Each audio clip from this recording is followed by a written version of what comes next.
देखिए, आज जो हमारे तीनों तमाम जो हमारे किसान नेता अक्षय नरवाल है, वीरेंद्र कोयल से है और परवीन मदीना से है, उनके तीनों साथियों की 13 तारीख से जो गिरफ्तारी हुई थी और 13 तारीख से ही लगातार हमने सारी प्रक्रियाएं कर ली, महापंचायत भी हमने की थी। तो उस महापंचायत में आज के घेराव का फैसला लिया गया था 7 मार्च का।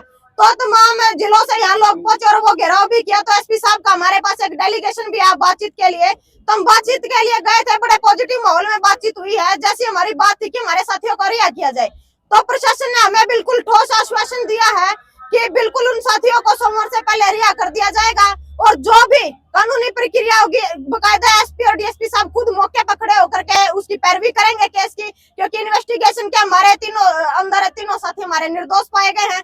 तो प्रशासन ने भी इस बात को माना है और कहीं ना कहीं मैं कहना चाहूंगी कि सरकार का भी एक फेलियर है। जो सरकार ये चाहती है कि किसानों की आवाज को दबाया जाए, लेकिन यहाँ से किसानों की आवाज नहीं दबी है और प्रशासन की तरफ से जो हमारी पैरवी की गई है, जो हमें एक ठोस आश्वासन दिया गया कि भविष्य में 2-3 किस्तों के माध्यम से ये केस भी खारिज हो जाएंगे। फिलहाल के लिए बेल की प्रक्रिया शुरू की जाएगी। सोमवार तक अगर रिहाई नहीं होता तो फिर क्या रुक रहेगा? देखिए, जो कथुरा गांव में धरना हुआ है जारी है और सोमवार से पहले ऐसा नहीं है कि हमारे साथियों को रिहा किया जाएगा। ठोस आश्वासन हमें मिला है। और अगली बात सुशील भाई बताओ। देखिए, इसमें जो मेन बात ये निकल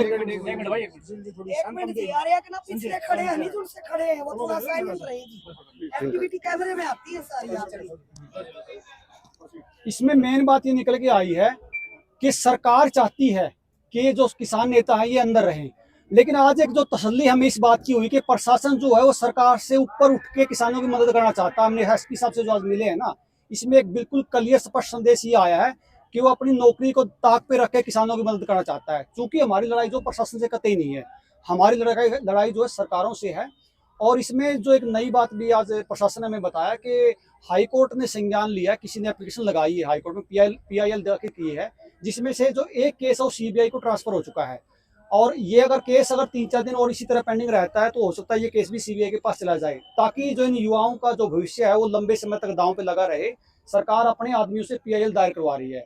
तो हमने पूरी बातों को देख के किस तरह से किसी साथी को लंबे समय तक जेल में ना रहना पड़े, हमने कुछ अपनी छाती पे पत्थर रख के ये डिसीजन लिया है। हालांकि जो हम आज आए थे वो आर पार के मूड में आए थे, लेकिन कुछ फैसले होते हैं जो कई बार थोड़ा सा शांति के लिए, क्योंकि इलेक्शन का दौर है, 4-5 दिन बाद आचार संहिता लगनी है और हम इस बात का पता है कोई भी अपोजिशन का जो पार्टी का अगर एक पत्थर भी किसी को फेंक दिया तो यहाँ पे वो काम हो जाएगा जो खेड़ चौपटा में हुआ था। तो हम उस चीज से बच के हमने फैसला लिया, लेकिन प्रशासन से उम्मीद है कि 2-3 दिन में वो रिहाई कर दे, नहीं तो आगे प्रशासन के पास भी कुछ कहने के लिए नहीं बचेगा, फिर टकराव होना तय हो जाएगा। सरकार की जो आप गंभीर आरोप लगाए, सरकार की ऐसी मंशा के पीछे क्या नजर आ रहा है आपको जो किसान नेताओं को ऐसे पकड़? आप एक चीज देखिए कि 25 दिन की इंक्वायरी में भी जब प्रशासन ने ये मान लिया कि ये कहीं भी स्लिप नहीं पाए गए, उसके बाद भी सरकार जो है कथूरा में 1 तारीख को 5000 लोग आते हैं, लेकिन सरकार का एक नुमाइंदा, एक एडीसी या कोई छोटे से छोटा अधिकारी, तहसीलदार लेवल का अधिकारी भी बात करने के लिए नहीं आता।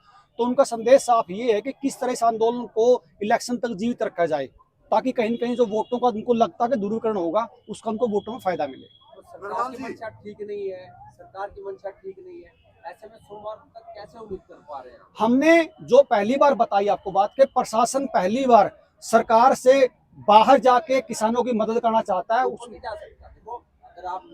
मदद ऊपर का मतलब है वो अपनी कार्रवाई जो पूरी करेगा, उसको पता कि किसी भी फुटेज में ये कहीं भी संलिप्त नहीं है, तो अगर अपनी रिपोर्ट वो ईमानदारी से दे देगा तो सरकार से ऊपर ही मान लीजिए। सरकार तो चाहती है कि असली रिपोर्ट ना दे, लेकिन वो अपनी असली रिपोर्ट देना चाहता है कोर्ट को।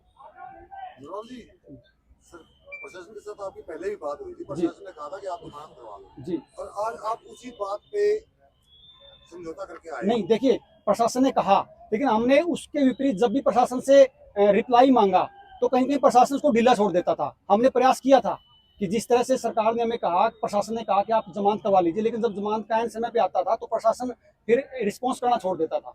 तो ये 1-2 बार पहले हुआ ऐसा। तो आज जो बात हुई है, उन्होंने कुछ अंदर खाते जो बात बताई, मैं मीडिया को नहीं बता सकता कि किस कारणों से वो हमें रिस्पॉन्स नहीं कर पाए, लेकिन आज हमारी जो बैठ के तय हुई है वो मतलब उसमें सार्थक निकला।